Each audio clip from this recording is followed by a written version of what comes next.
Hi, everyone. I am Dr. Nashley Harrigan, one of the 10 board members on the Haitian Ladies Network. Today, we are talking to the wonderful, gracious Dr. Suzie Armas. How are you doing today? We are blessed, and highly favored, and what a pleasure to be with you in the Haitian Ladies Network this weekend. You had a very interesting panel today. What was it It called? was not today, but it was last night, and I think we had a great time. What was your panel called? It was After Dark. And you know what happened after dark? Days After Dark. You missed the question again. Never happens. Okay. So we know about you. We know about your profession. We want to know about Tata Suzie as a child. You know, I think I was born to be the person that I am today.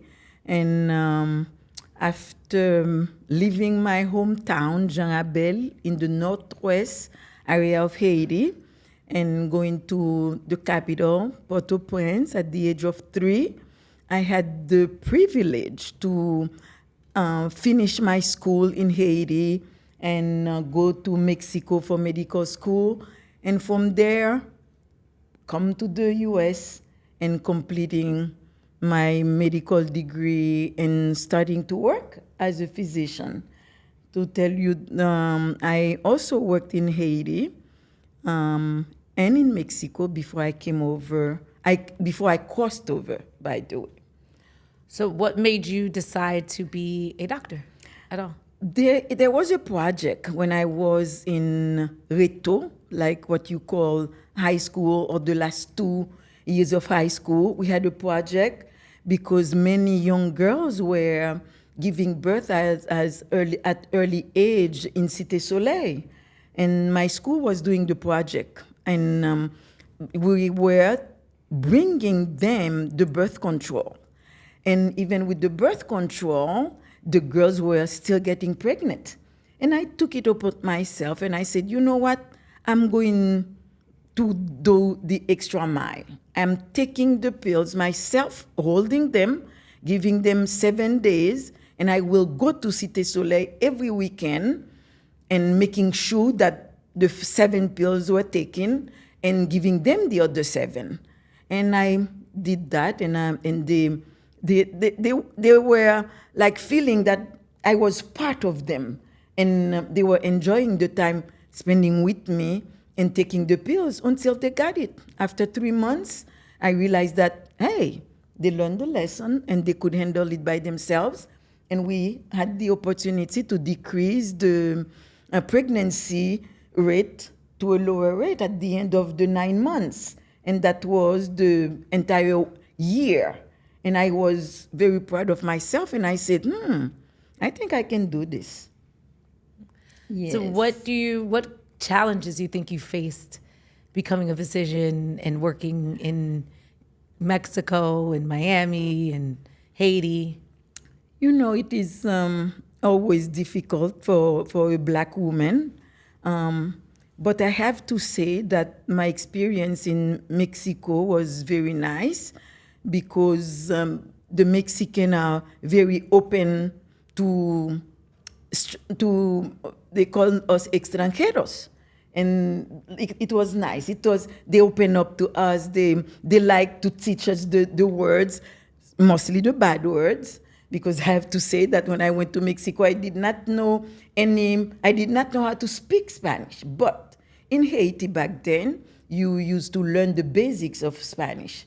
And after 2-3 months, I started to speak and be able to communicate. I remember my first presentation at school. I learned the entire page. I learned it word by word. And I presented and I was so good that every time for the 7 years that I was in school, the teacher see me in school, he asked me, ¿Cuál es la definición de salud? And everybody thought that I was speaking Spanish, but it wasn't. It was just that I was a good student and memorized the entire subject. No, that's great. That's good. What How do you think being Haitian kind of cultivated and like influenced your life? Um, I never knew that there was a difference between being Asian and somebody else or some of the race or Hispanics. That was never a theme in my life until I came back to the US because I was privileged to go to a good school in Haiti and I went to Mexico for my studies. And I woke up when I came back here. In Mexico, they call you by the color of your skin, but it was like in a loving way. Morenaza, morenaza de fuego. Hola morena, but not in a bad way. It's like in a loving sense. But when I came to the US, this is when I realized, there is a difference. And I said to myself, the only way to break that barrier is to keep pushing and never said no and never giving up. And I remember I kept taking the test. I kept failing. I decided to go to Nova Southeastern. I started the class. My first presentation, again, was a 100%. And my English was not that good either. But the teacher said, I could not believe it because I wanted you to do 30 minutes and you did 30 minutes and you even show up what this is about to drink one glass of water, one glass of alcohol, and what can that do to a pregnant woman and a child. And I had 100%. So what I learned through all the difficulties is that, hey, you need to always be different.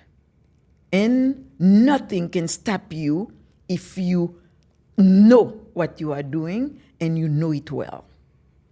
So you just stole my thunder, but I wanted to ask you, what advice would you give a young woman facing challenges ahead? Everything is easier today, is it? And when I was studying, I had to carry the 3 big anatomes, the 3 big books, and the 3 big books of cardiology, the pathophysiology, and it was not easy. And I had to go to the library because some days you could not purchase the book, and you had to rely on borrowing from a friend or making copies at the library and spend all that time. Today's date, everything is at the tip of our fingers. No young Haitian should not go to school and become not a doctor like I am, but a PhD, because we have everything at the tip of our fingers, and we need to take advantage of it, because today, the sky is no longer the limit. And I think we can do this. Yes, we can. Thank you guys for coming to this podcast. I want to say thank you to Dr. Suzie. I'm pleasure. Dr. Harrigan. And one quick little fact, that is my Tatsi, that's my aunt. So we are great to have you. Thank you.